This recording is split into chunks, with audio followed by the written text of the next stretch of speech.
আজকের ভিডিওতে আপনাদের দেখাবো সেলাই মেশিনে কোন কোন জায়গায় তেল দিতে হয়, কোন কোন জায়গায় তেল দিলে মেশিনের শব্দ কম হয়। তো প্রথমে হচ্ছে মেশিনটাতে অনেক ময়লা আছে, ময়লাগুলো আমি পরিষ্কার করে নিচ্ছি। তো এইভাবে হচ্ছে প্রথমে ময়লাগুলা পরিষ্কার করে নেবেন। এভাবে পরিষ্কার করে যদি তেল দেন মেশিনে দেখবেন অনেক শব্দ কম হয়ে যাবে। 100%-এর ভিতরে 50% শব্দ কম হয়ে যাবে। তো এভাবে যখন পরিষ্কার করে মোছা হয়ে যাবে, এভাবে একটু মেশিন চালিয়ে দেখবেন, যেখানে যেখানে নড়বে সেখানে সেখানে তেল দিতে হবে।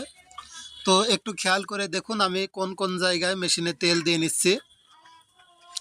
প্রত্যেকটা নাটের গোড়ায় গোড়ায় এভাবে তেল দিয়ে ভিজিয়ে ফেলবেন। তো আমি যেভাবে তেল দিচ্ছি এভাবে একটু যদি খেয়াল করে মনোযোগ সহকারে দেখেন, আপনার মেশিনের শব্দও অনেক কম হয়ে যাবে। তো এই সব জায়গাতে এভাবে তেল দিয়ে ভিজিয়ে ফেলবেন।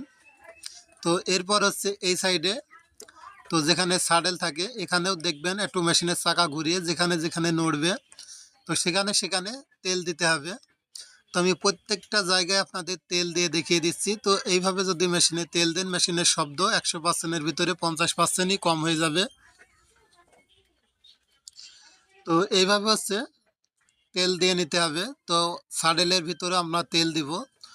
তো একটু খেয়াল করে দেখবেন এর ভিতরে তেল দিবেন, তাহলে স্যাডেলটা ফ্রিভাবে ঘুরবে। তো এইভাবে হচ্ছে স্যাডেলের ভিতরে তেল দিবেন এবং তেল আরও মেশিনের উপরে কোন কোন জায়গায় দিবেন সব আপনাদের বুঝিয়ে দিব। তো মেশিনটা এখানে আবার লাগিয়ে নিলাম।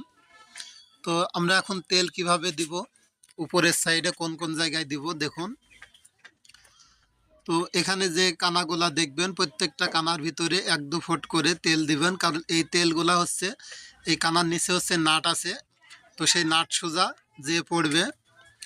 তো এজন্য প্রত্যেকটা জায়গায় তেল দিবেন। তো ভিউয়ার্স, এরকম যদি দর্জি বিষয়ে বা সেলাই মেশিন বিষয়ে টিপস পেতে চান অবশ্যই পেজটি ফলো দিবেন, ইউটিউব হলে সাবস্ক্রাইব করে রাখবেন।